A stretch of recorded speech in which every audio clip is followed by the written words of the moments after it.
Okay, so Miss Hall and I decided that we would this week do videos that we record to see if that maybe helps y'all out a little bit more. So we're going to do law of sines and law of cosines. We're going to be solving non-right triangles. So today we're just going to do simple law of sines. Wednesday you'll get a video with the ambiguous case of the law of sines, and then Friday we'll do the law of cosines. So you're going to use law of sines, law of cosines, depending on what information you're given. We'll get into that on the next slide. This slide is really just to say here is the law of sines. There are two versions, but it's the same thing. You see how one's just the reciprocal of the other? You can use either one of them all the time. It's just if you're looking for an angle, it's easier because your angles are on top here. If you're looking for a side, it's easier because your sides are on top here. So again, I tend to use this one because you can use either one all the time. It's just one is a little faster, I guess, than the other one. Some more basic info is just remember that when you are labeling a triangle, we use capital letters for angles, lowercase letters for sides, and matching letters are across from each other. So angle C is here, so side C is here. Okay, so again, just some more information. Remember, you can pause and read. I'm going to go through kind of quickly what this is saying. So why are there three parts to the equation? Well, it's really just setting up three ratios that are always equal. So when you're solving using the law of sines, you're going to pick the two ratios that you need for that particular problem.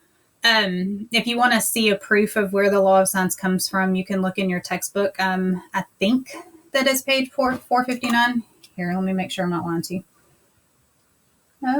Yes, page 459. If you have your textbook at home, you can see the proof there. You can Google the proof of the law of sines if you want to see it, or you can email Miss Hall or I, and we will kind of explain it to you if it's important to you. Anyway, why are there two different forms? So I just talked about that on the last slide. It's whether you're wanting to find an angle or a side. You can pick the form where what you want is on top because it's just reciprocals of the fractions. What if we don't have ABC as the angles in our triangle? Well, that's okay. Just replace the letters accordingly. And then when do you use the law of sines? Well, if I'm asking you to find a missing piece of a triangle or solve a triangle, then you can use law of sines if you have angle, angle, side, or angle, side, angle. All right, two angles and a side, because you can only have one triangle with two angles and a side. You'll learn in the next video on Wednesday about how two triangles might be possible. That's why it's called the ambiguous case of the law of sines. Okay, before today, everything is going to stay nice and simple. So using that law of sines formula, if you see here, we're looking for side C. So I can say C over sine of the angle opposite that side, so 105, is equal to, and then we know 35 degrees, so we're going to go the side opposite that, 7 over sine of 35 degrees. All right, so you have a fraction equal to a fraction, also known as a proportion, which y'all have been solving since middle school. So you know that you cross multiply. So you're going to have C times the sine of 35 degrees is equal to 7 times the sine of 105 degrees. We're solving for C, so we're going to divide by that sine of 35 on both sides. Y'all, I'm going to tell you exactly what I'm doing. I may not write every little step down because, as you can tell, it's a struggle to write legibly with the things that I have at my disposal at home. Okay, so as far as getting this, we're going to use our calculator. So you should have this free graphing calculator little computer app. Ms. Hall and I both have told you how to download that. If not, then you know your calculator will get, if you turn your phone sideways, that calculator will have sine and cosine. All right, so first of all, make sure that you are in degrees.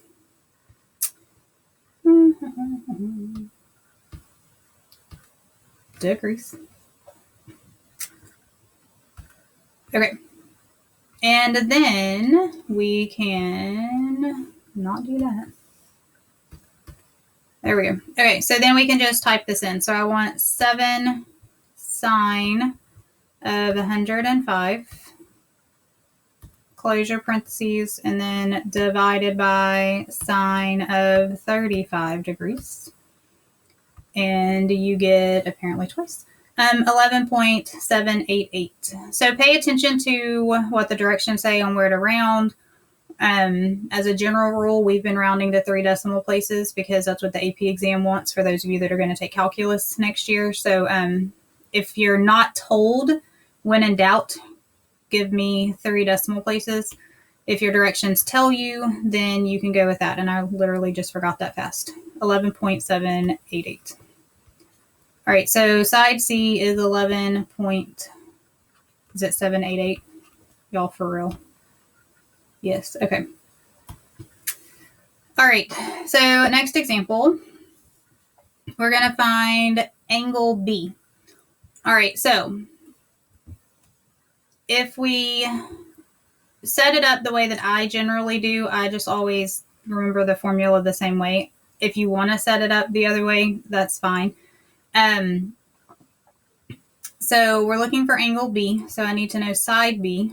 So 4.7 over sine of B is going to be equal to, and then this is the matching pair that I have that makes it okay for me to use the law of sines, 5.5 over sine of 63. All right, so when I cross multiply, we get 4.7 sine of 63 is equal to 5.5 sine of B.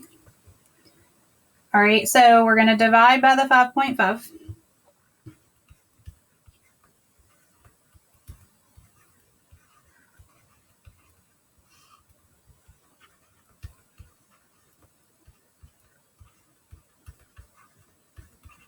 All right, so then my goal is to get the angle. So if you watched the videos and did the work from last week, then you know that to find an angle, we're going to do the inverse sine of both sides. So that means to find angle B, what's going to go in our calculator is inverse sine. Have mercy. I have to remember to pick my pen up like way high off of this little tablet, or it just runs all of my stuff together, and I don't always remember to do that. Okay, so we're going to do inverse sine of all of this.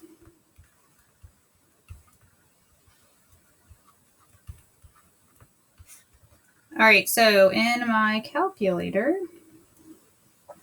we are going to do inverse sine, so second sine, and then we want 4.7 sine of 63 degrees divided by 5.5, and then close parentheses on the whole thing. Make sure you don't put extra closed parentheses in there. You want it to figure out all of this and then do the inverse sine. So we get 49.588.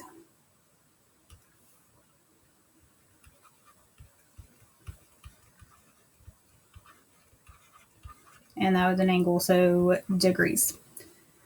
Okay, so those are examples of if I'm just looking for one piece of information. So our next 2 examples are, can you solve the entire triangle? And the way that I set this up is kind of the reason that I use the formula the same way every time. If I'm asked to solve a triangle, then I'm going to go ahead and label that I don't know side A, I don't know side B, but I know that side C is 12. I know angle A is 45 degrees. I know angle B, I don't know angle B, sorry. I know angle C is 20 degrees. All right, so I am trying to find these 3 pieces of information. So I want to know this, I want to know this, and I want to know this. All right, so looking at what I have, I can see my matching pair is the C's. So I can start with saying 12 divided by sine of 20 degrees is equal to, and then here I know one thing and I don't know the other, so that's what we're going to go with finding first. So A divided by sine of 45 degrees. All right, so if we cross multiply, we're going to have A sine 20 degrees is equal to 12 sine of 45 degrees. And then we divide.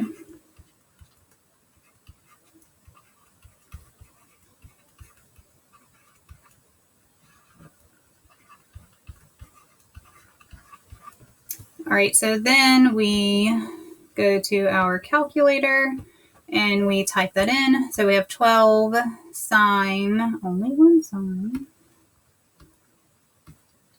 of 45, close parentheses, divided by sine of 20. So we get 24.809. No, really. Okay, 24.809.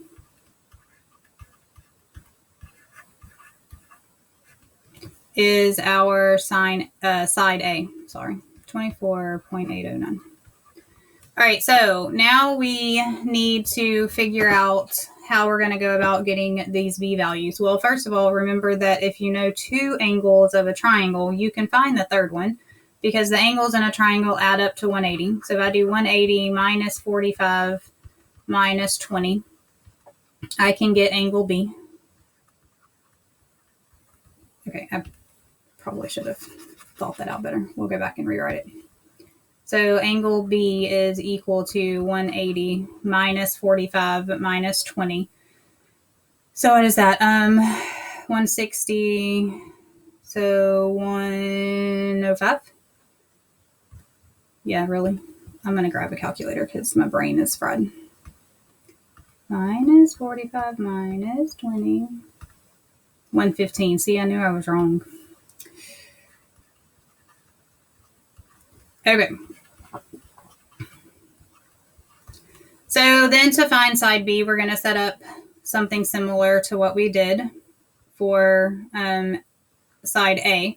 It's a good rule of thumb to try not to use these things that you found where you had to like round the decimals. So we're going to go back and use the fact that we know we were given both things from C.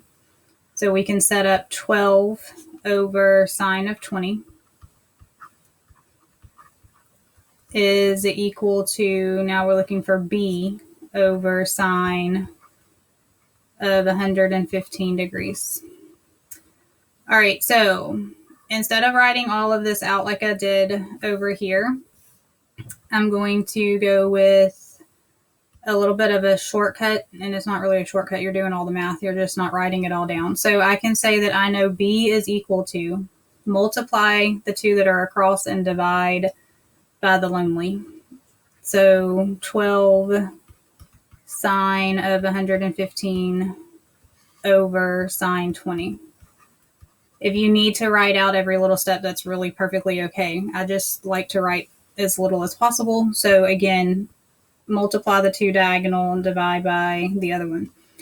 All right, so that's going to give me, let's see, 12 sine 15 of 115, not 15, sorry, divided by sine of 20. And that gives me 31.784 is side B. Okay, so you can always go back and look at your information. Like when I got this number, I was like, ooh, that's kind of big for a side. But if you look at it, I mean, this one's 24 and this one's 12, and then 115 is a pretty big angle compared to the other two. So it makes sense that it's that big. So we can put it in and we are done. So you have solved the entire triangle. All right, so one more example. All right, so again, this one we have triangle PQR. So we can say we know P is 10. We know Q is 14, and these are all sides. And we do not know R. All right, so then angle P is 39 degrees. Angle Q, we do not know. And angle R, we do not know. All right, so when you're looking at what do I find first, you start with your matching pair. That's always the first thing that you write down. So I'm going to come over here and say, I'm going to switch my colors up and see if that helps y'all follow along any. I think y'all should be fine, but we'll see if this helps. All right, so we have the matching pair, so 10 over sine of 39 degrees. And then you have to know one thing to find the other. So I cannot find anything to do with R right now because I don't know anything. But I do know a little q, so I can find a big Q. I know the side Q, so I can find an angle Q. So we're going to say that this is equal to 14 over sine of Q. All right, so now we know we're going to cross multiply. All right, so same thing. I'm going to kind of skip a little bit of my steps. So I'm going to say sine of Q, because that's the thing that I don't know, is going to be equal to the two that are diagonal. So 14 sine 39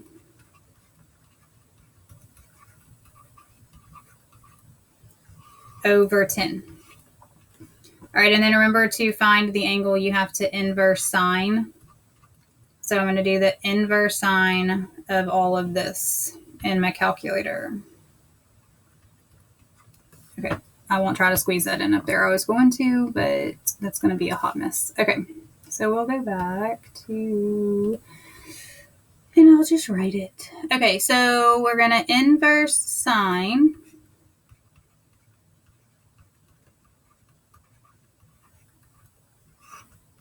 all of that. So here we go. So second sine, then 14 sine 39, close parentheses, divided by 10, close parentheses. And we get 61.769. So angle Q is 61.769 degrees.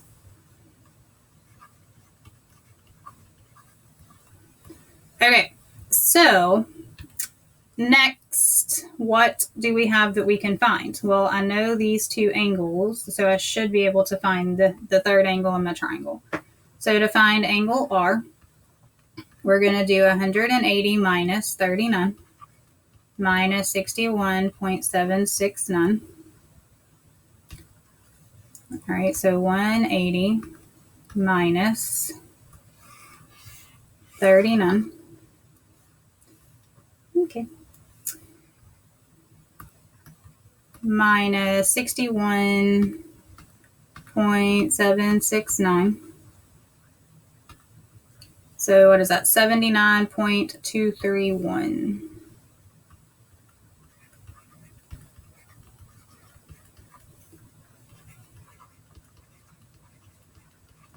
All right, so now what we have left is to find side R. And so this time we have to use this found information. We don't have a choice, but we can still go back to using the given for the matching pair.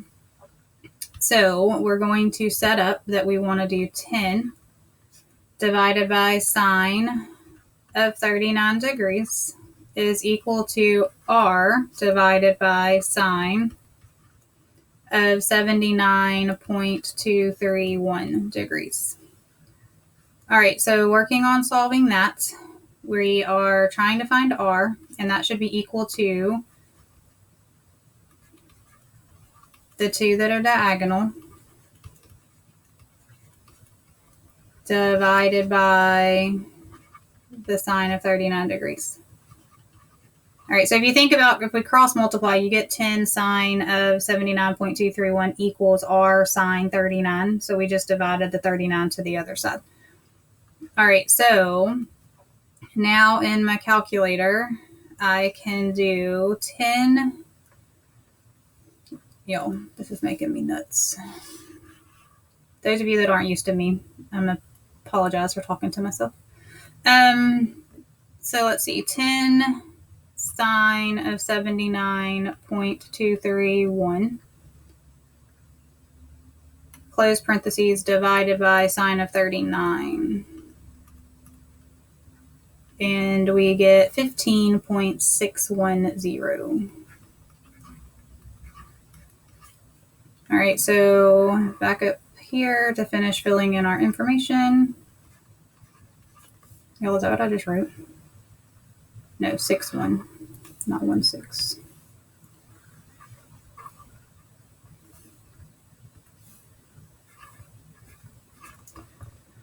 Okay, so that is the law of sines. So if y'all have questions, make sure that you email me or Miss Hall or message us in Classroom. We're happy to help. If you need any of this explained, we're happy to re-explain it to you. If you need help when you start doing the quiz, we're happy to help with that. Make sure that you're asking those questions if you have them.